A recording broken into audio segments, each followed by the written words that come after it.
Get free tech advice for your business from O2 Gurus. Search O2 Business for more.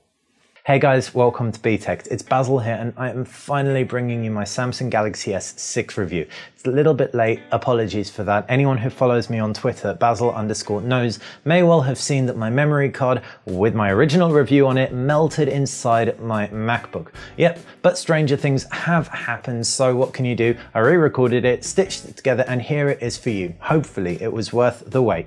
Enjoy the video. Now, if you saw my original S6 Edge review, then you will know what a good phone the S6 is. At the heart, they are the same. That said, the S6 Edge tickled my geeky side pink in a way the S6 vanilla version simply can't. It feels better, it's more premium, and it's unique. Now, unique is something that very few smartphones are these days. But let's be honest with ourselves. The S6 Edge is not Samsung's flagship for 2015, the S6 is. So it's worth deep diving into this phone and seeing how it stacks up against all the other flat screen flagships out there. Big Quad HD display, powerful octa-core Exynos processor, an ample 3 GB of RAM, a high resolution 16 megapixel rear camera and 5 megapixel front camera. On paper, this thing reads like a beast.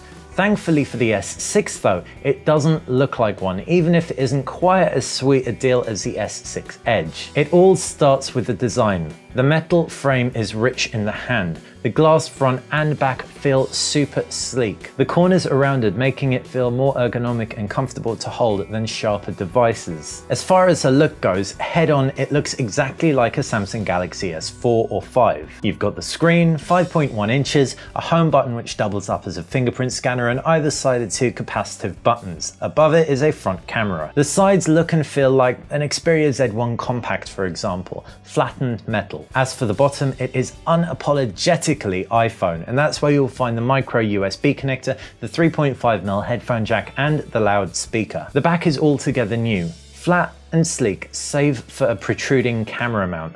To the right of that mount is a heart rate monitor and a flash. Now, a few people have slated the camera mount as being a big issue. Having said that, it is elegantly executed looks-wise, and if it gives us better pictures, then it is worth it in our opinion. What also is worth noting is when it is on a surface, the actual glass doesn't come in contact with the surface below, suggesting it probably won't scuff and scratch as easily as you might think it would. Now, if you're thinking of picking up a colored variant of the S6 or S6 Edge, then you may want to think again, or at least try it out first. They attract fingerprints much more readily than the black or white counterparts. Definitely worth noting as they look much cheaper when they're lathered in smudges. Even though the S6 isn't quite as premium as the S6 Edges, it still well and truly cements Samsung back in the race as far as design and build goes. Spec-wise, the screen on the S6 nails it in a much more traditional way than the S6 Edge's screen does. It's traditional because it's flat, and it nails it because it combines that Quad HD resolution with 5.1 inches of Super AMOLED display tech. What that also means is you get clarity paired with punch and pop. Color integrity across viewing angles on AMOLEDs generally isn't quite as good as LCDs, and this is evident on the Galaxy S6's screen. Head-on though, it is beautiful to look at. Samsung offers a few display modes to get the most out of it: AMOLED Cinema, AMOLED Photo, and Basic mode. You also have an adaptive mode, and this picks and chooses the right mode for whatever you're looking at. All of these help ensure you get the right experience for your eyes, not that radioactive experience you used to have on AMOLEDs before. Also exceptional is how bright and dim the screen gets. Whether you're outdoors in the sun or reading in bed, you will love staring at this thing. If you remember my S6 Edge review, I mentioned it has a slight vignetting around the sides. This is naturally because of the curve and off-angle AMOLEDs create different hues. The S6 doesn't. It is completely perfect across the entire thing, thereby technically making it one of the best, if not the best, smartphone screens around. Onto the interface, and Samsung has done away with a lot of the smart and not so smart features that weighed down the S5. Gone too is a bunch of bloatware and a fair bit of lag. Sadly, a bit of the trademark TouchWiz slowdown is still present. Press home and it can take a second. Press multitasking and it can take a second.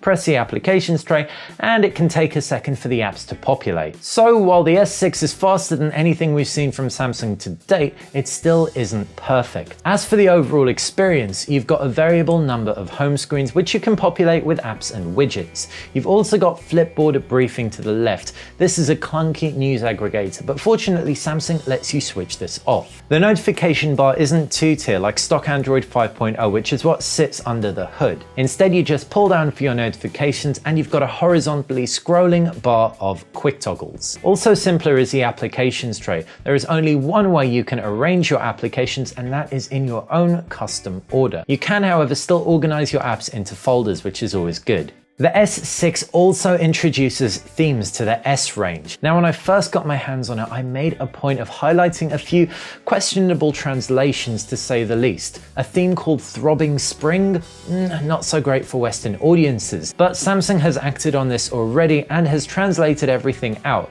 You don't have as many themes as are found on HTC and Huawei phones, for example, but there are new ones appearing daily. In addition to that, you've got some big names in there, like Lego, for example, and Hello Kitty, which bodes well for what to expect in the future. As for security, the new fingerprint scanner is awesome. It isn't round and it isn't indented, so it's not as comfortable to just put your thumb over and unlock your phone as an iPhone. It's also a little bit slower to activate, but it is very accurate and is much better than anything I have ever seen on an Android device to date. Old favorites like S Planner and S Health have returned. S Planner is one of my favorite calendar apps on any phone ever, and S Health obviously takes full advantage of that heart rate monitor. Really though, that's about it for Samsung bloatware. They've stripped it right back, so hats off to them for that. In turn, despite the occasional lag, the improvements to the UI, the streamlining really does make me think Samsung is going in the right direction. Who knows what the S7 will look like, but right now I am definitely impressed. Onto the camera, and around the back is a 16 megapixel sensor with optical image stabilization, and at the front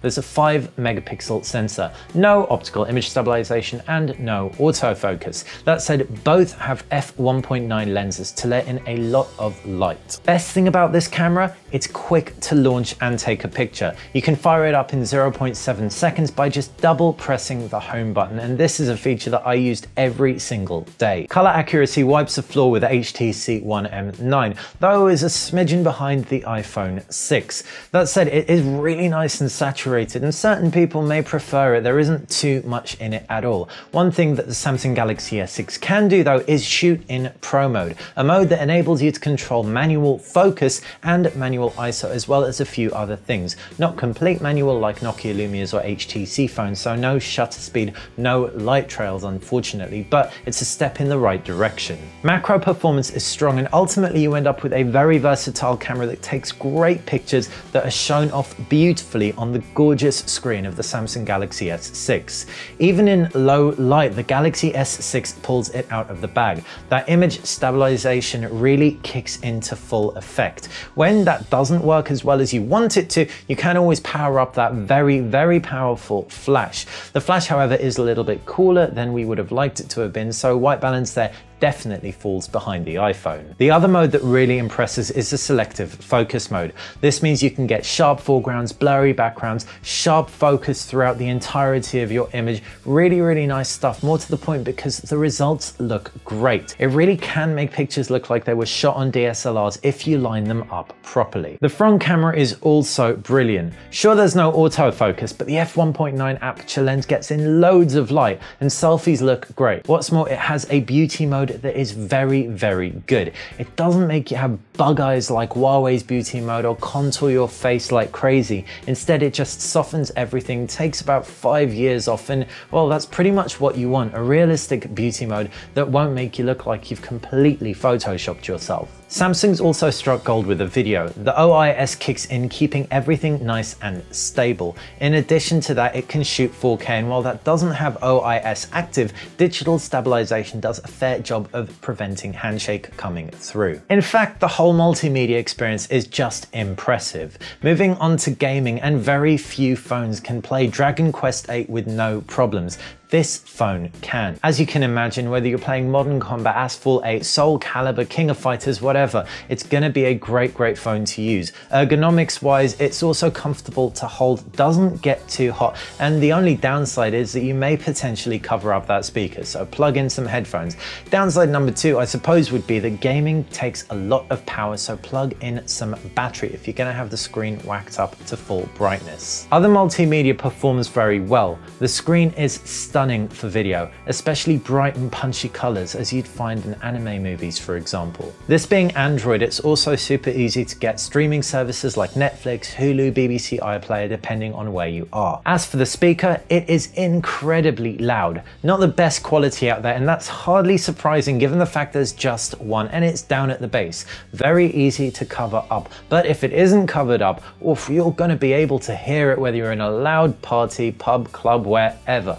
In addition to that, drop the volume and you help out with the clarity a fair bit. What's more, plug in some headphones and you can change the audio equalizer quite a bit, so you've got a lot of control over how everything sounds. As for ebook reading in the S6, well, it's like a marriage made in heaven. A screen that has 577 pixels per inch resolution and that goes very dim. There are very few phones that I would rather read an ebook on than the Samsung Galaxy S6. Powering everything along is a 64-bit Exynos processor with 3 GB of RAM. We've seen this combination in a few other Samsung devices, but it has never performed this well. Benchmarks wipe the floor with the competition, and while the user interface does have moments where it has to think, third-party applications and games all worked to perfection on this. Connections are also brilliant. You've got an infrared blaster up at the top, so this is a TV remote control. You've got 3G up to Cat 6 LTE on here as well. There's your standards, Wi-Fi, Bluetooth 4.0, and a GPS in addition to NFC. Finally, it has 2 standards of wireless charging, including Qi, so it will support most charging pads. The phone comes in 32, 64, or 128 gig versions, and none of these are cheap.